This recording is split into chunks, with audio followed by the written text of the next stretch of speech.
जी, break से आ गए वापस। आपको कहेंगे एक बार फिर से वेलकम बैक एंड सुबह खैर। और समझ नहीं आ रहा बात को स्टार्ट कहाँ से करूँ, कोई एग्जांपल देके करूँ या फिर जिस तरह मेरे सामने एक बात लिखी हुई है उस तरह ही आपसे कर दूँ। चलिए थोड़ी सी एग्जांपल देते हैं। देखने में अक्सर ऐसा आता है कि घर में आपके ज़ाहिर बात है सारे रिश्ते आपके साथ रह रहे होते हैं, जिसमें ख़ास तौर से जो ख़वातीन हैं उनका एहतराम हम समझते हैं बहुत ज़्यादा लाजिम है, और हमारे रिलीजन में भी यही बात है। लेकिन एक ख़ानदान की खुशी कहते हैं, सुकून, खुशी, आराम, एवरीथिंग जो है एक औरत की इज़्ज़त से मुंसलिक होती है। लेकिन जब घरों में ख़वातीन की इज़्ज़त ना हो, उन्हें घर में किसी के भी सामने, ख़ास तौर से जब कोई भी गेट टुगेदर हो, उसमें किसी बात पे झड़क दिया जाए, कोई भी मामूली सी बात जो नॉर्मल ज़िंदगी में इतनी मानी नहीं रखती, तो उस वक़्त जो है हम ये देखते हैं कि सिचुएशन कहीं की कहीं चली जाती है, और घर का माहौल जो है, ख़ास तौर से जो आपके घर के बच्चे होते हैं, उन पे बहुत ज़्यादा जो है असर करती हैं ये वाली बातें। इसके अलावा पूरे ख़ानदान पे किस तरह असरअंदाज होते हैं ये तमाम चीज़ें, जिसमें घर की जो औरत है उसको एहतराम और इज़्ज़त ना दी जाए। इस पर हम बात करेंगे। हमारे साथ इस वक्त मौजूद हैं सैयद इजाज़ बुखारी साहब, रिलेशनशिप कोच हैं। इनसे मिलते हैं और बात करते हैं। अस्सलाम वालेकुम इजाज़ साहब, कैसे हैं आप? ठीक हैं? सुबह खैर।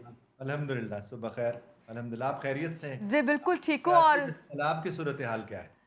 बिल्कुल ठीक है। अभी तो अल्हम्दुलिल्लाह कराची का मौसम बहुत अच्छा है, और बारिश जो है हम देख रहे हैं कल से ही, और अल्लाह करे कि बेहतर से बेहतर ही हो। और यहाँ से बात शुरू करते हैं इजाज़ साहब।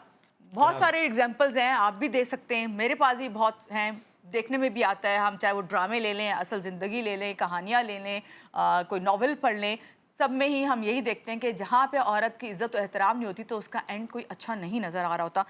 सबसे पहले आपसे ये बात करें, ख़वातीन की बेइज़्ज़ती किस तरह ख़ानदान के माहौल पर असरअंदाज होती है?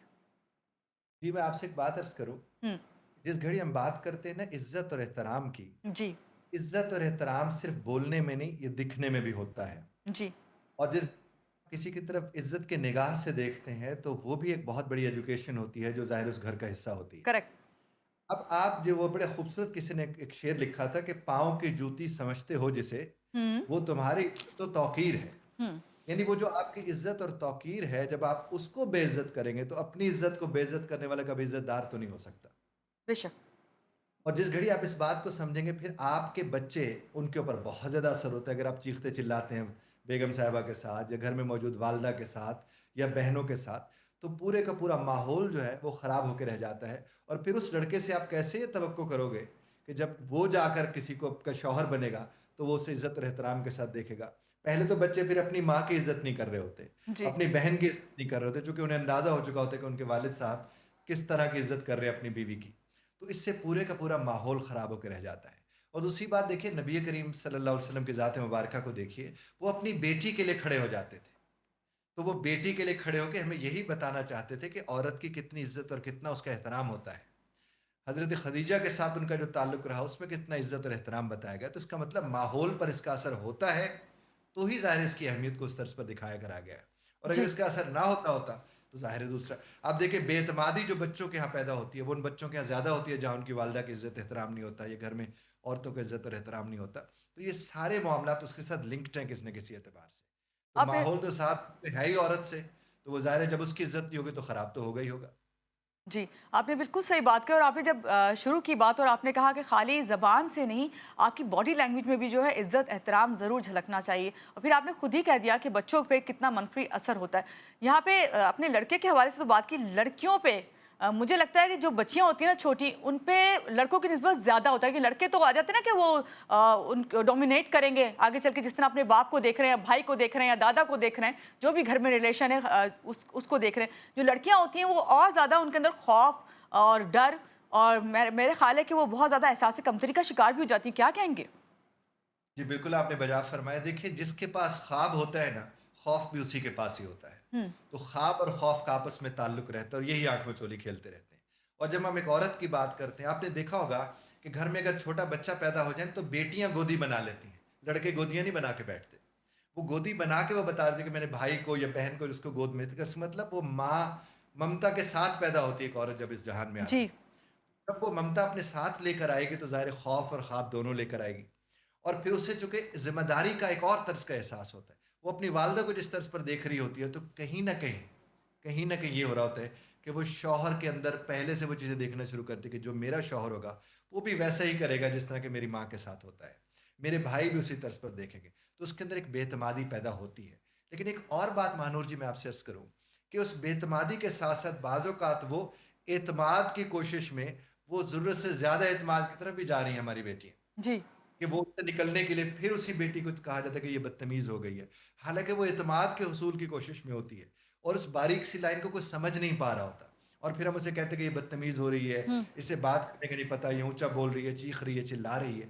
मैं यहाँ पर आपको एक बात अर्ज़ करता हूँ, मेरे ख़्याल डब्ल्यू.बी. यीट्स ने शायद ये बात की थी कि बच्चों के दुःख भी उतने ही अज़ीम होते हैं, जितना बड़ों के होते हैं। जी, तो जिस घड़ी हम इस बात को समझ लेंगे, तो हम अपनी बेटियों का तो और भी ज़्यादा ख़्याल रखेंगे, चूँकि उनके यहाँ जज़्बात हैं और जज़्बात को मैनेज करना वो इसलिए नहीं आ रहा कि उनके घर में मौजूद जो ख़ातिन व हज़रात मौजूद हैं, वो अपने जज़्बात को मैनेज नहीं कर रहे, बल्कि वो उनका इज़हार कर रहे हैं बड़ा खुल के और ज़ाहिर है बेटी उससे तो मुतासिर होगी, इसलिए सहम बेटियाँ जाती हैं। और एक और बात भी आपसे महानूर जी अर्ज़ करता चलूँ, अलमिया समझ लीजिए इसका कि जिसको महफ़ूज़ रखना है, हुँ। उसकी तो बड़ी तरबियत होती है और जिससे महफ़ूज़ रखना है, उसकी कोई तरबियत ही नहीं होती। कितनी बड़ी बात है। इसमें ही आपने जो बात की है, इसमें सारी ही बातें समूल गई हैं। यहाँ पे बात करते हैं कि भई इज़्ज़त है, मोहब्बत है, एहतराम है, एक-दूसरे को वैल्यू करना। अगर आप ये सब घर में करते हैं, तो इससे कितनी पॉज़िटिव तब्दीली आती है ख़ानदानों में।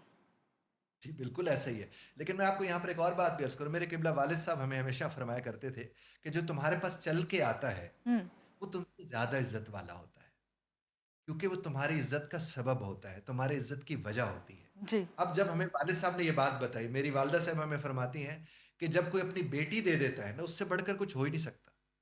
तो उसके साथ तो मोहब्बत और एहतराम से इसलिए पेश आना चाहिए कि तुम्हारी संतान उसने आगे बढ़ानी है। उसने उसकी तरबियत का सबब होना है।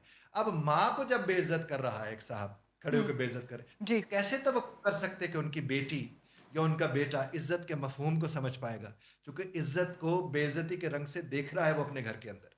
इसलिए ख़ास तौर पर जो सरबराह है, उसने मॉडलिंग करनी होती है। अगर वो मॉडलिंग करता है एक अच्छे शौहर की, एक तो वो अच्छे वालिद की मॉडलिंग खुद ब खुद हो रही होती है, चूँकि एक अच्छा शौहर ही अच्छा वालिद हो सकता है। जी, अगर वो अच्छा शौहर नहीं है, तो वो जितना कोशिश कर रहा हो अच्छे वालिद बनने की, वो मॉडलिंग उस चीज़ की नहीं कर पा रहे। और इज़्ज़त और एहतराम जब मोहब्बत है, मैं मोहब्बत के ऊपर एक राय रखता हूँ जी, कि मिल्कियत नहीं होती, जिसको आप चाहते हैं वो मालिक हो सकता है, आप उसके मालिक नहीं होते। जिसे चाहा जाता है वो मालिक होता है। जी, आप उसके ऐब समेत उसे चाह रहे होते हैं। वो जब ये बात आप अपने घर में करेंगे और इज़्ज़त और एहतराम का एक कॉन्सेप्ट देंगे, तो यकीन कीजिए वही घर जन्नत होंगे। बिल्कुल। मर्द हज़रात जब घरों में तशरीफ़ लाते हैं और कहते हैं कि मेरा पहले दिमाग ख़राब है, तो मैं अक्सर मर्द से कहता हूँ, भाई तुम तो बज़ाके आलिम हो, तुम्हें तो इल्म है और अगर तुम्हें इस बात का इल्म है, तो उसे ठीक करके घर जाओ। क्योंकि घर जैसी जन्नत में जब तुम दिमाग में दोज़ख लेके घुसोगे, तो उसे दोज़ख बना के रख दोगे।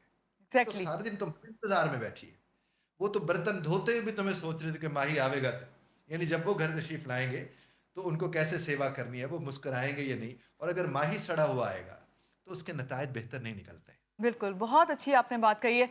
एजाज़ साहब जब हम देखते हैं कि बच्चों में बेटा हो या बेटी हो, ख़ास तौर से बेटे की तरबियत की बात करूँ, तो बेटा अगर ये देख रहा होता है, बाज़ दफ़ा ऐसे भी तो बेटे होते हैं ना, वो देख रहे होते हैं कि हमारा बाप इस तरीके से ये सलूक है, इस तरह तो बड़े होके हम इस तरह नहीं करेंगे, हम अपने घर को बेहतर बनाने के लिए क्योंकि ये चीज़ नेगेटिविटी की तरफ आती है, हमारे घर पे बुरा असर डालती है, तो हम इसे बेहतर करने के लिए अपने रवैयों को बेहतर रखेंगे। वैसे ओवरऑल आपसे मैं पूछना चाह रही हूँ कि मर्द हज़रात को अगर अपने रवैये को बेहतर करना है तो किस तरह वो बेहतर कर सकते हैं अपनी शख्सियत को? बेशक कोई बात नहीं, अब हमारा ब्रॉटअप हो गया ऐसा कि हमें तो भई कहा गया कि औरत पाँव की जूती है, लेकिन हमें किस तरह उसको इज़्ज़त देनी है, किस तरह अपने रवैये को तब्दील करें? जी, बहुत खूबसूरत सवाल है मानूर जी। मैं 2 बातें इसमें अर्ज़ करूँगा। पहले तो ये है कि जिस तरह आपने फ़रमाया, बड़ी अच्छी आपने पहलू की तरफ निशानदेही की, कि वो जो बच्चा है, वो ये भी तो सीख सकता है कि मुझे ऐसा नहीं बनना, जी, जैसा मेरा बाप, जिसकी तरह तो उसको ऐसा सोचने पर अगर कोई मजबूर कर सकता है या समझा सकता है, तो वो माँ है। माँ है, बिल्कुल। कि ये मैंने माँ कहना हाँ, था, ऐड करना था मैंने ये, जी, फिर जी। मैंने नहीं किया इस बात को ऐड। जी, जी, जी। वो माँ है। वो उसको ये बताएगी कि बेटा अगर तुम्हें लग रहा है, वो हुँ, बाप के खिलाफ नहीं करती ऐसी माएँ। वो कहती है कि अगर तुम्हें लग रहा है कि तुम्हारे बाप का रवैया दुरुस्त नहीं है, जी, तो बेटा जब तुम्हारी बारी आए, तुम ऐसे मत बनना। यही तुम करो। अभी तुम बाप के सामने नहीं तुमने बोलना करना। कुछ तो होती है ना, बाप को कहती है कि तुम्हारा बाप शुरू से ऐसे था, वो तो करते ही ऐसे। हुँ, ऐसी औरतें बाप जो हीरो होता है, वो छीन लेती हैं औलाद से। वो चाहे बेटी हो या बेटा हो, वो उनसे छीन लेते हैं और आपने अक्सर देखा होगा बेटियाँ बाप की साइड पे खड़ी होती हैं हमेशा से। जी, बहुत कम होता है कि वो माँ की साइड ले रही हों। बेटे भी किसी न किसी एतबार से माँ की साइड भी अपने मकसद के लिए लेते हैं। क्योंकि बाप से मनवाना है वो माँ के ज़रिए मनवा लेंगे। और बाप भी क्या कमाल होते हैं कि वो माँ की बेटे के लिए मान लेते हैं, माँ की माँ के लिए नहीं मानते। यानी हाँ। उसकी बात नहीं मान रहे हैं, हुँ, वो उसके लिए मान हुँ, बाकी जहाँ तक आपने फरमाया ना कि मर्द क्या ऐसा करे कि वो बदल जाए। देखिए मर्द तो पहले तो वो इस बात को सोचे और समझे कि उसे बदलना है। हुँ। आपको और हमें कभी कोई बदलने को तब तक जब हम नहीं बदलना चाहेंगे हमें कोई नहीं बदल सकता है। जब वो इस बात का उसे एहसास होगा तो आधी तब्दीली तो वहीं आ जाएगी। और जब उसको तब्दीली आ जाएगी उसके बाद तो सूरत हाल मुख्तलिफ होगी। और माजी बईद में जो अच्छी सासें होती थी जी, वो अपने बेटे के बुरे रवैये पर उसे कहती कि ते अल्लाह ने तुम्हें बेटियां दी हैं, तुम अपनी बीवी के साथ अच्छा सलूक करो ताकि इनके साथ अच्छे सलूक वाला इनको शौहर मिले। जी। वो जो सास होती थी ना, उधर फिर तरबियत बेटे की हो जाती थी, वो बदल जाया करते थे। हुँ, और बदलने को तो महानूर जी एक लम्हा ही काफ़ी होता है। बिल्कुल। जो लम्हा तब्दीली का होता है उसके बाद जब आप बदल जाते हैं, तो हुँ, ज़िंदगी कहीं से कहीं हो जाती है। हुँ, और ये जितने भी मर्द हज़रात हैं जो सख्त मिज़ाज हैं, उनको चाहिए देखिए बड़ी खूबसूरत बात है, मैंने कहीं वाक़या पढ़ा था कि कोई एक साहब कहने लगे कि मैं अपने बच्चों के साथ इस तरह नहीं हँसता मुस्कुराता हूँ, नबी करीम सल्लल्लाहु अलैहि वसल्लम से उन्होंने कहा, हुँ। जिस तरह आप हँस तो नबी करीम सल्लल्लाहु अलैहि वसल्लम ने कहा कि अगर तुम्हारे दिल में मोहब्बत नहीं है तो मैं क्या करूँ? क्योंकि ये मोहब्बत ही होती है।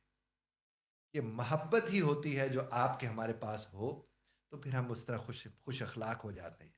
सख्ती का हमारे यहाँ नाम ही और रखा गया है। हमारे यहाँ अगर आप चीखेंगे, चिल्लाएँगे, ऊँचा बोलेंगे तो उससे रोब होता है। जी, वो मोहब्बत कर सकती है, वो सख्ती कभी नहीं कर सकती है। और ये बात आपकी वही है ना कि जिससे आप खौफ की वजह से इज़्ज़त कर सकते हैं, मोहब्बत से इज़्ज़त नहीं कर रहे फिर आप। जनाबे वाला, जनाबे और खौफ तो कहाँ मोहब्बत होती है। जिससे आप डरते हैं उसे आप कभी चाह तो नहीं सकते। हुँ, आप उसे चाह ही नहीं सकते। जी। इजाज़ आपको साहब, कोई ना कोई बिल्कुल सही आपने जनाब बात कही है। ख़वातीन खुद को मज़बूत बनाने के लिए क्या जो है कर सकती हैं, और साथ-साथ ये कि जब एक औरत हम मैं हमेशा ये कहती हूँ इजाज़ साहब के जब छोटी होती हैं तो अब्बू से डर लग रहा होता है, बाप से डर लग रहा होता है। बड़ी होती हैं, भाई से डर लग रहा होता है, उनका खौफ होता है। शादी होती है शौहर से, फिर उसके बाद बच्चे हो जाएँ, बच्चे बड़े हो जाएँ, ख़ास तौर से बेटे, उनसे डर है। तो ये क्या डर, खौफ, सहमी हुई ज़िंदगी, इसको इसी तरह गुज़ारेंगी ख़वातीन, जो कि मैं समझती हूँ कि 90% इसी तरह की ख़वातीन हमारे माशरे में ज़िंदगी गुज़ारी हैं और वो बेहतर से बेहतर बनाने की कोशिश भी करती हैं। मगर ऐसे कौन-सी 3 ऐसे स्टेप हैं जो ख़वातीन खुद को मज़बूत बनाने के लिए ले सकती हैं? देखिए ख़वातीन को मैं ये अर्ज़ करूँगा, मैं बल्कि आपसे भी अर्ज़ करूँगा कि आप इसके ऊपर एक शो कीजिए, इमोशनल इंटेलिजेंस औरत के लिए कितना ज़रूरी है। मैं जी, चाहूँगा कि आप इस पर भी गौर कीजिए, आपके प्रोड्यूसर साहब भी सुन रहे होंगे। जी। ख़वातीन अगर इमोशनली इंटेलिजेंट हो जाएँ, हुँ, तो उन्हें किसी और चीज़ की ज़रूरत नहीं रहेगी। क्योंकि इमोशनल इंटेलिजेंट वो आदमी होता है जो कि देखिए औरत के मुतालिक ये कहा जाता है वो जज़्बाती होती है। आप देखें ना, ये जो मर्द कहते हैं ना मैंने औरत को पटा लिया है, वो असल में उसके अंदर की माँ को एक्सप्लॉइट कर रहे होते हैं। वो जो ममता उसके अंदर है रहम वाली, वो इसको एक्सप्लॉइट करके मर्द कहते हैं मैं बड़ा फ़तेह मैंने उसको फ़तह कर लिया, मैं एक और किला फ़तह करने चला जाऊँगा। हुँ, तो असल में जो जज़्बात का मजमूआ है, जिसके यहाँ हैं ही जज़्बात, उसको जज़्बात को मैनेज करना आप सिखा दें। वो कभी ना खौफ की ज़िंदगी गुज़ारेगी। उसकी ज़िंदगी में इस तरह के मसाइल नहीं होंगे और अगर होंगे तो वो उससे उस तर्ज़ का असर नहीं लेगी। देखिए असर लेना ही तो होता है और क्या होता है? बहुत से लोग हैं जो असर ही नहीं लेते। जब वो असर नहीं लेते हैं तो फिर वो उसी तर्ज़ पर देखते करते हैं। तो बिल्कुल। हमारी बहन को ये देखना है कि अपने इमोशंस की उनके पास अवेयरनेस हो। जब उनके पास अवेयरनेस होगी तो वो उसको रेगुलेट करने में आसानी होगी। फिर वो कॉन्फ्लिक्ट को और तर्ज़ पर मैनेज करेंगी, चीज़ों को और तर्ज़ पर देखेंगी। मैंने इसके ऊपर एक यूट्यूब के ऊपर मैंने इसके ऊपर मेरा लेक्चर भी पढ़ा है कि मेरे पास मैं हूँ। जी। हमें मेरे पास तुम हो की कोई ज़रूरत कभी भी नहीं थी। हुँ, मेरे पास मैं होना बड़ा ज़रूरी है और ये खुदगर्ज़ी नहीं है। आपको अपनी ज़ात के साथ मोहब्बत होगी तो फिर लोगों के साथ आप मोहब्बत कर सकते हैं। मैंने इसके ऊपर एक दौर में एक शेर लिखा था कि तुम तो अपने ही नहीं हो सकते, गैर का खाक तुमने होना है। तो जब तक आप अपने नहीं हो सकते, हुँ। आप किसी के नहीं हो सकते। तो हमें अपनी बहनों को, बेटियों को, शादीशुदा ख़वातीन को, वो जो तलाक़ याफ़्ता हैं, वो जो बेवा हैं, उन्हें ये सिखाना चाहिए कि आपका इमोशनली इंटेलिजेंट होना बहुत ज़रूरी है। फिर ही आप एक बेहतर ज़िंदगी गुज़ार सकते जी, बहुत अच्छी बात आपने कही, बहुत शुक्रिया एजाज़ साहब हमारे साथ थे। और अपने नाज़रीन को मैं यहाँ पे ये कहूँगी कि हम हमेशा सुनते हैं ना कि बच्चे की जो परवरिश है वो माँ की गोद से शुरू होती है, लेकिन यहाँ पे इस बात को इस तरह देखें कि बच्चों की परवरिश जो है वो सबसे अच्छी और बेहतर जब ही होगी जब उस माँ को आप घर में सुकून, इज़्ज़त, मोहब्बत, एहतराम देंगे। आज इस बात का अहद करें और जो लोग भी ये प्रोग्राम देख रहे हैं इस बात का ज़रूर अपने घर में आज से स्टार्ट लें कि अगर आप गुस्से को लेकर या आप किसी भी ग्रजेस को लेकर जो है अपने घर में आते हैं और जाते हैं और माहौल को ख़राब करने की कोशिश करते हैं, बेहतर से बेहतर आप खुद ही अपने घर के माहौल को बना सकते हैं। और इसी बात के साथ महानूर अली को दीजिए इजाज़त। अल्लाह हाफ़िज़।